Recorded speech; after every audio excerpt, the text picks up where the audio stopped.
This was my old street. This was Beaufoy Road.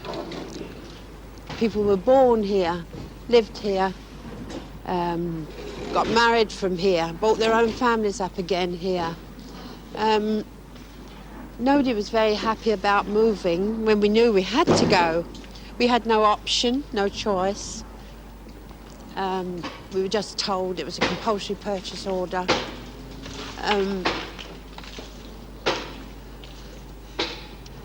Obviously the houses needed to come down or needed to have lots of work done on them rather than sort of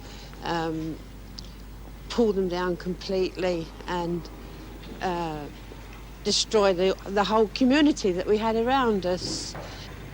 And this is where I used to live.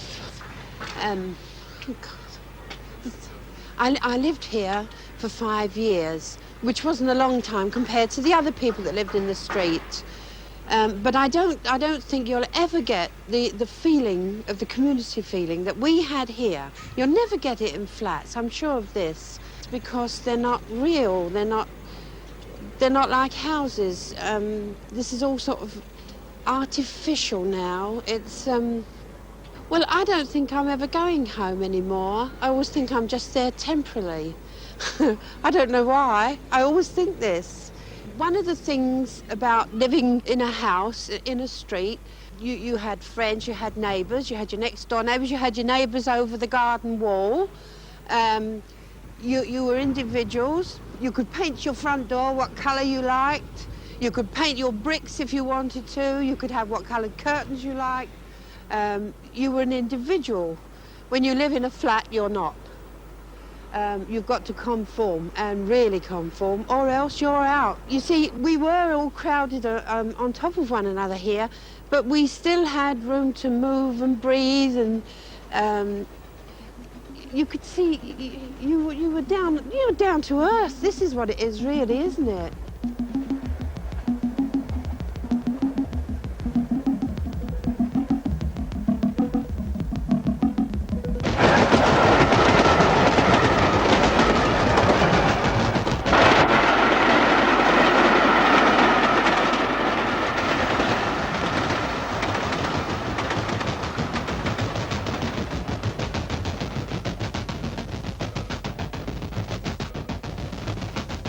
This is a council estate in London, between Battersea Park Road and the railway, built by Wandsworth Borough Council.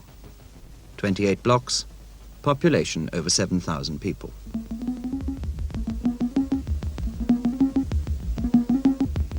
This is 20th century man. This is his natural habitat. Today, no more people live here than when all this was slums. The new shapes look tidy and well disposed, but it's the people inside them who have to call them a home, who have to find a sense of belonging.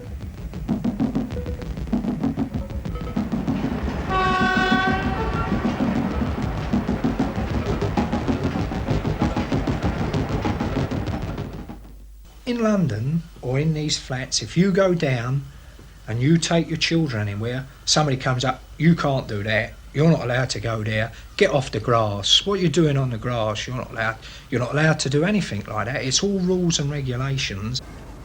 I feel very shut in this flat. I feel like a prisoner, you know, at times. I sit and cry sometimes, where I get so fed up with myself. There's nothing to do once you're in there. And you've got no one to speak to, no one comes and visits you. Because we're up 11th floor, you know, and a lot of people don't like the lifts. When we first found out we was moving, it was obvious we wouldn't get a house. I mean, it's everyone's dream to get a house, really, but being young and only having a couple of children, that's obvious we wouldn't get one. And nowadays, the kids mustn't go outside, they mustn't stomp their feet more than twice before somebody's after them and want to know what's this going all about. We haven't got this problem now, our daughter's grown up, but we still feel for the parents and the children that, you know, there's just nothing for them to do anymore. Well, when they're playing indoors in the flat, they have to play quiet games because, well, you get complaints all the time. They've got to play either soldiers or cars. They're not allowed to jump.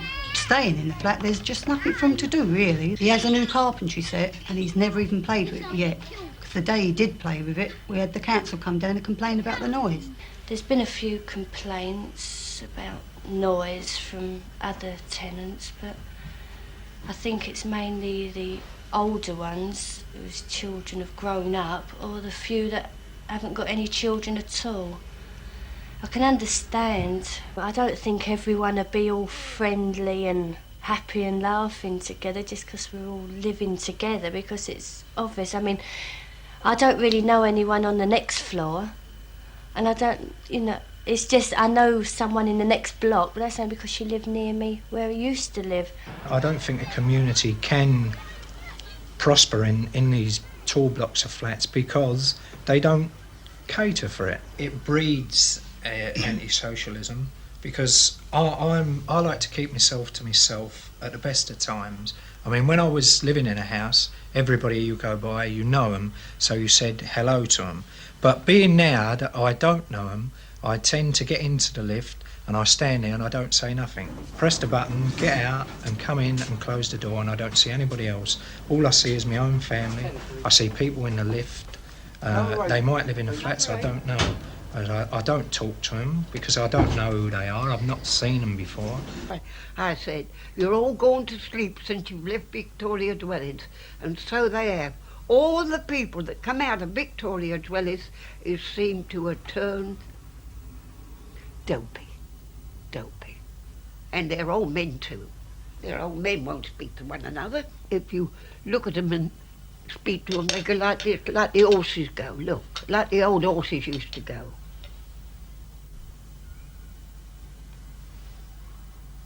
Look out their blinkers to see if you're looking at them. I would say that flats don't breed communities, they breed individuals, and people are gradually becoming like little cells, and that is the trouble with things today. Living in flats does shape your life, or living anywhere does shape your life and your character in years to come. So that is one of the reasons I want to get into the country, because I want my children to grow up in a nice, happy atmosphere and a friendly community. I say, if you don't become a flat dweller living in the flats, I think you finish up at a mental institution very quickly. We adapt ourselves.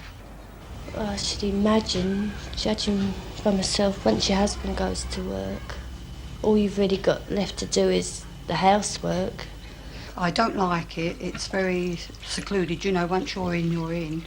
The kids are not happy. I'm not happy. But we had to come here. We didn't have no alternative. The house we were living in was actually falling down. I don't think I'd give it these places 20 or 30 years before they become slums. I think I'd give it 2 or 3 years, the way they're going at the moment. For example, the sheds being broken into. I mean, the kids all come along here, as we've been told that all the windows been smashed. About 300 windows been smashed. They start off, they smash milk bottles, and it leads from milk bottles, they smash windows, they do it to people's property, and then in the end they start smashing up people. Well, the Tenants Association has really got two importances. The first importance is liaising with the council so that you can talk with the council, and secondly, for the social side of the estate, which is a very important thing as regards the people. The old saying, divided we fall, united we stand, is very, very true. Good morning, my dear. I'm from the Tenants Association. We're holding a meeting Wednesday evening in the basement of J Court. Can we count upon you to come along and support us? Wednesday evening? Wednesday evening, 7:30. Oh. That's in the basement of J Court. We all have our problems. I know about them. I'm sure you know about them. And tonight is your chance to speak about them. And for goodness sake, speak up. Don't be afraid. Speak out nice and loud, and let's hear your problems. Hi, now, lady here, yes. There's you, dear. Mrs. Markham, number 3 Francis, just away. People say it's the kids that break everything. It's the kids that make a mess. But I tell you, it's not. When I first moved here, every day for 3 weeks, I cleaned out the chutes, I cleaned out everything. Not 5 minutes later, some dirty person will come along and drop pill, everything, dirty STs, everything you can think of on the floor. It's not the kids, it's some of the peoples. They come from slums and they're going to make this a slum. Not at all. Hold it, please. Hold it, please. Mrs. Dane, Dresden House. This is about the lifts and also about the children. 2 days ago, my young daughter was trapped in the thing. I went down and told the caretaker today, and he told me that my children shouldn't use the lift. I live on the 9th floor. What should I do? Make them walk up at least half a dozen times a day? We've got a young lad here who wants to say something.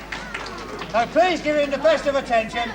Is it possible for us to have a football pitch? Very good question. This is one. This, in case you didn't all hear that, the young lad said, is it possible for us to have a football pitch? Right. I think so. It's not the kids that's been forming this, doing this damage on this new estate. It's in the main neglect of the workmen at the beginning. On top of that, how this new estate has been planned is damn ridiculous. There's more garages than what there is of flats. The outside of the whole estate at the present moment looks new, but I think that in 2, 3, 4 years, I'm afraid it's going to look exactly like our street looked from the outside.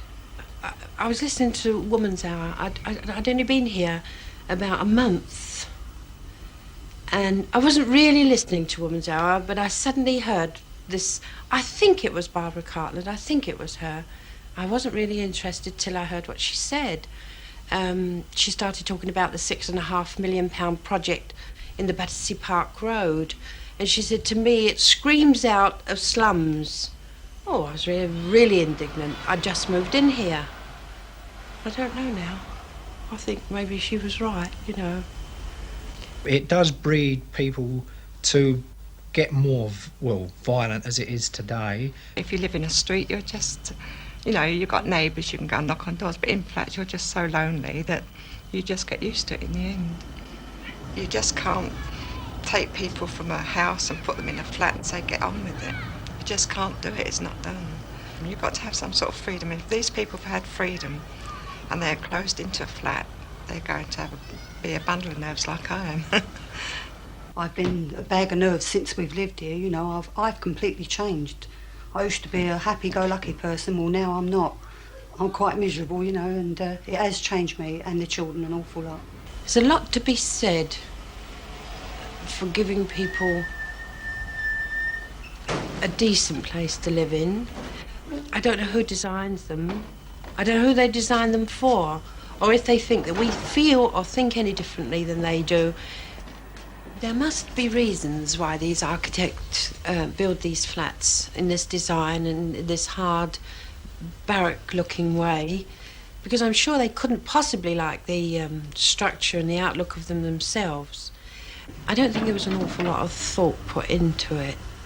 If they would have only consulted ordinary people who have to live in these places, what we would like, it's not a lot we would like, but we do like the same things as they enjoy.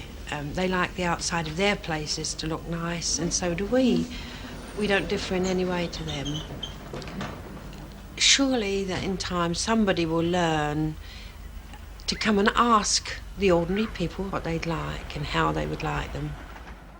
My daughter, she just didn't like the flats because there was no freedom at all, and as she got older she resented, that there's no noise, you must have no noise in the flats, and she, like every teenager, they ought to have their records playing, but she did have, but very softly, and she always said when she got married she didn't want to live in a flat, and away she went, and down to Windsor she's living now, but I don't think she'll ever come back to London again because she doesn't want to fetch her children up in the same way she was brought up. Concrete towers fill the sky and the children grow so shy.